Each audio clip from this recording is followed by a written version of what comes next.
పశ్చిమ గోదావరి జిల్లా ఆకివీడి పెద్దపేటలో రామాలయం వివాదం మరోసారి బగ్గుమంది. శ్రీరామనవమి వేడుకల వేళ అక్కడ తీవ్ర ఉధృత పరిస్థితులు నెలకొన్నాయి. ఉండి ఎమ్మెల్యే డిప్యూటీ స్పీకర్ రఘురామకృష్ణరాజు పర్యటన సందర్భంగా పెద్దపేటలో ఒక్కసారిగా పరిస్థితులు అదుపు తప్పాయి. శిథిలావస్థలో ఉన్న రామాలయాన్ని సందర్శించుకునేందుకు వచ్చిన రఘురామకృష్ణరాజును పెద్దపేట ప్రజలు భారీ సంఖ్యలో తరలివచ్చి అడ్డుకున్నారు. ఉధృత పరిస్థితులు పెరుగుతుండటంతో పోలీసులు భారీ బందోబస్తు ఏర్పాటు చేశారు. పోలీసుల రక్షణ నడుమ రఘురామకృష్ణరాజు ఆలయంలోని రాములవారి విగ్రహానికి పూలమాలలు వేసి పూజలు నిర్వహించారు.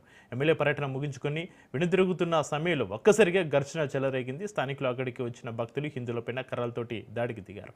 ఈ దాడిలో పలువురు జనసేన నాయకులు కార్యకర్తలు తీవ్రంగా గాయపడ్డారు. క్షేత్రగతులు వెంటనే పోలీసులు ఆకివీడు ప్రభుత్వ ఆసుపత్రికి తరలించి చికిత్స అందిస్తున్నారు. ఘటనా స్థలంలో ఇంకా ఉధృత పరిస్థితి కొనసాగుతుండటంతో పోలీసులు భారీగా మోహరించారు. నిందితులపైన కేసులు నమోదు చేసిన పోలీసులు దర్యాప్తును వేగవంతం చేశారు. శ్రీరామనవమి రోజున భక్తి పరవశంతో ఉండాల్సిన పెద్దపీట ఈ రక్తపాతంతో ఒక్కసారిగా ఉలిక్కిపడింది.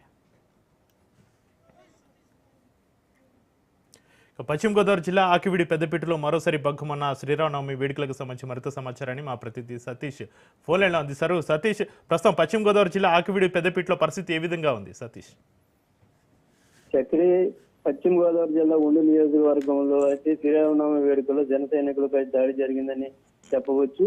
ఆకివీడు పట్టణంలో పెద్దపేటలో శ్రీరామనవమి వేడుకలకు డిప్యూటీ స్పీకర్ రఘురామకృష్ణరాజు రామాలయ దర్శనానికి వెళ్ళగా ఘటన వాతావరణం ఏర్పడింది. రామాలయంలో కేవలం నందీశ్వరుని మాత్రమే పూజించాలని చెప్పి రామునికి దండ వేయొద్దని కొంతమంది అయితే అక్కడ యువకులు మహిళలు కూడా ఆగ్రహం వ్యక్తం చేశారు. ఈ నేపథ్యంలో పోలీసులు వారిపై నియంత్రణ చర్యలు ఎమ్మెల్యే డిప్యూటీ స్పీకర్ వాహనాన్ని ముందు భారీగా ఎత్తున కూడా పెద్ద ఆందోళనకు దిగారని చెప్పవచ్చు. వాహనం ముందు భారీ ఎత్తున పెద్దపేట అధికారులు బటాయించారు. పోలీసులు వారికి కొంత తోపులాట జరిగింది. ఉద్రిక్తతల మధ్య తోపులాట జరిగింది. డిప్యూటీ స్పీకర్ రఘురామకృష్ణరాజు రామాలయాన్ని దర్శించి శ్రీరామునికి దండ సమర్పించిన తర్వాత మరొక రామాలయానికి అయితే వెళ్లిపోయడం జరిగింది. ఈ కార్యక్రమంలో వెనకాల డిప్యూటీ స్పీకర్ అనుసరిస్తున్న జన సైనికులపై దాడి చేసినట్లుగా ఇక్కడ తెలుస్తుంది. ఈ క్రమంలో ఆవర అనిల్ తలకు దెబ్బ తగిలింది. ఆ దాడిని ఆపడానికి వెళ్లిన మరో జన సైనికుడికి మాత్రం ఈదు మీద కూడా బాగా గట్టిగా దెబ్బలు తగిలాయి.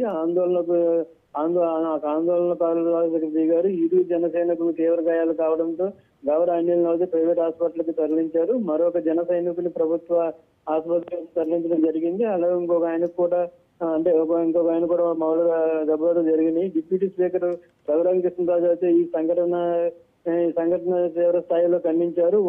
ఎటువంటి వారిని సరే వెంటనే కేసు నమోదు చేసి చట్టపరంగా చర్యలు తీసుకోమని అక్కడ పోలీసు అధికారులకు ఆదేశాలు చేయడం జరిగింది. Chakri, right, thank you Satish.